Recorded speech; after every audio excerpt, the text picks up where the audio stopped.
Today we have brought you the latest Tesla news. Tesla sold 30,000 cars in China in July, despite production shutdowns for upgrades. Legacy auto BEV growth rate doubles Tesla, which drops to 60.9% of total EV market. Tesla is urged to build UK Gigafactory as part of manufacturers' planned expansion. And Inflation Reduction Act supports dealerships and fossil-fueled clean vehicles. Let's get into all the details. So let's get started.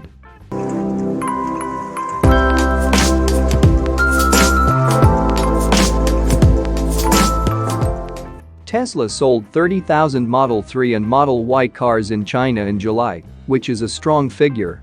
Over the past month, production at Giga Shanghai has been temporarily suspended for modernization.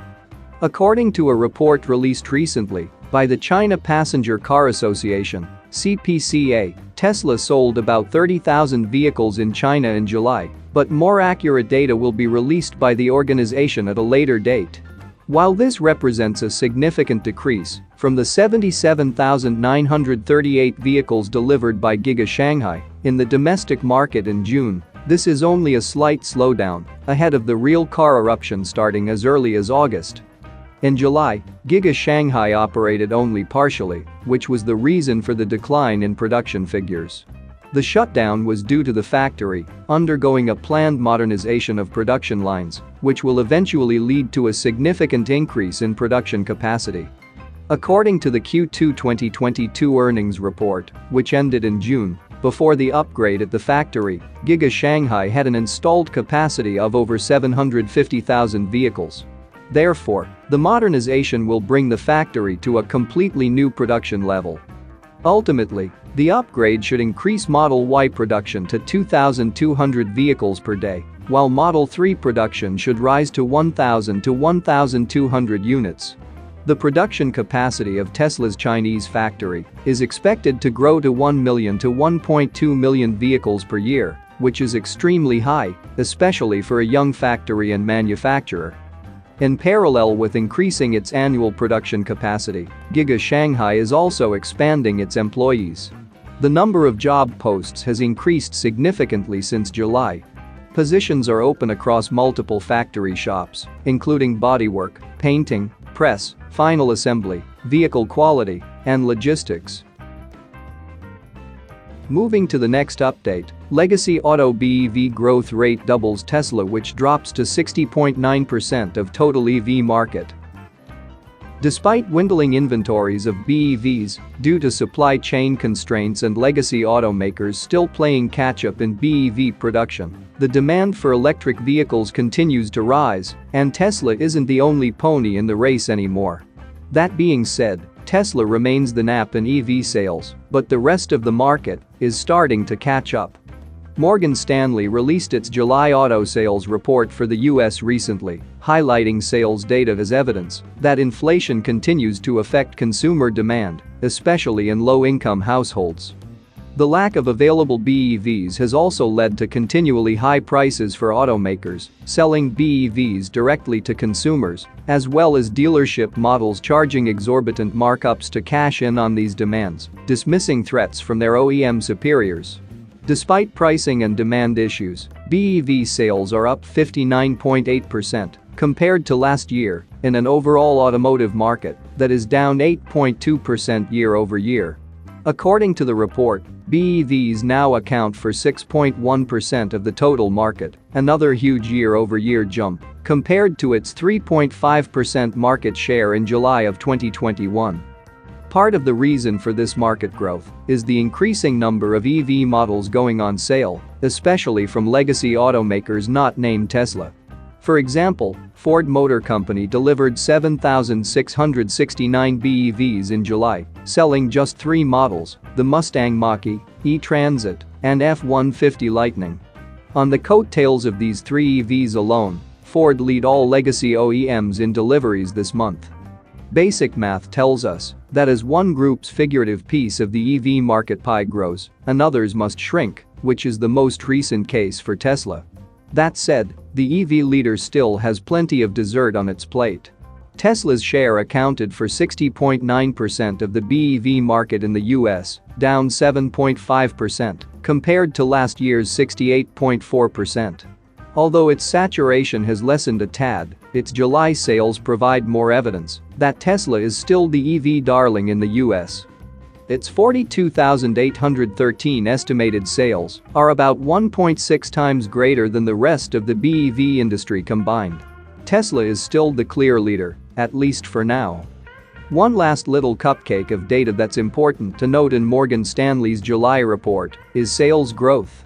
While Tesla's nominal sales are estimated to have grown by nearly 37% year-over-year, non-Tesla BEV sales have nearly doubled, up 90.6% compared to a year ago. Obviously, this is one brand going up against an ensemble of other American automakers, but if anything, these particular numbers show that Tesla isn't the only viable EV option in the market anymore. That should be celebrated due to what it represents for snowballing EV adoption and the number of cool EVs that are and will soon be available to US consumers. Moving to the next update, Tesla is urged to build UK Gigafactory as part of manufacturer's planned expansion. The mayor of a municipal area in the north of England called on Elon Musk to build a gigafactory for the production of electric vehicles in Tees Valley. The offer comes after the head of Tesla said that the company intends to have up to 12 factories around the world. Mayor for Tees Valley, Ben Houchin, wrote to Musk recently, urging Tesla to open an electric car factory in the north of England. In a letter seen by The Telegraph, he wrote that the UK is a great place to manufacture high-end cars, so it makes a lot of sense to settle there. In the UK, where we have an £82 billion automobile industry, which leads the world in production of high-end vehicles, it would surely make sense for Tesla to develop a serious presence, with Teesside being the best possible location to do this, the mayor wrote. Tees Valley is a combined authority area in the north of England, around the River Tees. It was established in 2016 after public consultation in 2015. The area is not a geographical valley. Administrating the area is the Tees Valley Combined Authority, consisting of a mayor and 6 selected chairs, local enterprise partnership chair and each unitary authority. The mayor said Teesside could offer Tesla hundreds of acres of ideal development land while avoiding the bureaucratic hassles seen in other lots. He was referring to the difficulty in obtaining permits for the construction of Giga Berlin in Germany. Although Tesla received assistance at all levels, red tape continued to delay the process. The invitation comes after Musk, during the recent shareholder meeting, said that Tesla would need up to 12 factories around the world. He also said that the next location will be selected on a competitive basis. Houchin said that Teesside will be able to offer Tesla access to customs benefits through the Teesside Freeport, which opened in November 2021. This question may be especially relevant for a young company. In 2019, Brexit was the hurdle that prevented Tesla from choosing the UK for its factory, and Germany was chosen instead. Moving to the last update, Inflation Reduction Act supports dealerships and fossil-fueled clean vehicles. Recently, the Senate passed the Inflation Reduction Act, which seems like a good thing for EVs and clean energy at first. However, a look at the bill itself takes us into a rabbit hole that smells of fossil fuels and dealership lobbying. By changing the very definition of electric vehicles to clean vehicles, the Inflation Reduction Act is showing its support for fossil fuels. Let's take a look at a thread shared by Holmar's blog, who took a deep dive into the Inflation Reduction Act. As he pointed out in his thread, the Inflation Reduction Act will allow dealerships to benefit from a subsidy. If a consumer purchases an EV from a dealership, they will be able to transfer that tax credit to a dealership. This will be the only way they can benefit from that tax credit, as direct-to-consumer doesn't qualify. This gives dealerships an edge over direct-to-consumer sales by allowing consumers to receive a lower monthly payment than ordering directly from a manufacturer such as Tesla or Rivian. However, it doesn't make sense to subsidize an industry that is known for dishonest tactics and treating American consumers badly. A vehicle with an internal combustion engine and a small battery is now considered a clean vehicle by this bill. Plug-in hybrid EVs have been touted as a cleaner version of the ICE vehicle because it has a battery and can be charged.